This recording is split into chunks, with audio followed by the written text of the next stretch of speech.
It's an exciting time to be in design. Our software is always changing.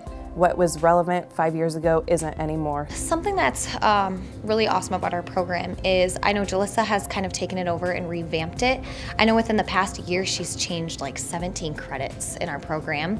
It's really important that I myself am also current on everything. I need to know what's going on within our industry, so I depend a lot on going to Interior Design Education Council conferences, talk with other educators across the nation and see what they're doing for their students to make sure that my students are still at that competitive point where they can compete with students at 4-year programs or 2-year programs. So I kind of keep my ear low to the ground and see what other people are doing. I also am involved in professional organizations, and so that allows me to speak with people that are practicing interior design and interior architecture and say, hey, what are you using for your software? We're really providing students with what others are doing and beyond that as far as software is concerned. What's really nice too is she is a graduate of Iowa State, so as she's teaching our program, she's actually having us create projects that Iowa State is doing currently right now. So when we graduate from our 2-year program, we're actually coming out with the same types of projects that Iowa State is doing, which makes our portfolios look just as good as a 4-year college's. I know that overall in the state, Iowa State is the top for interior design, but we are really coming like right up on their coattails, like right behind them.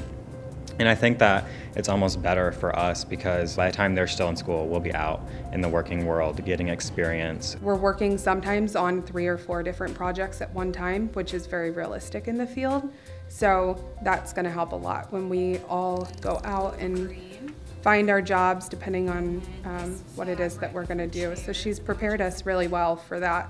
I used to be a nursing student and had worked at Mercy Hospital, but I love design and I really wanted to actually come into this field. So I almost think it would be cool to be in some kind of career that even designs hospital facilities, medical facilities, just since I kind of have a background in that.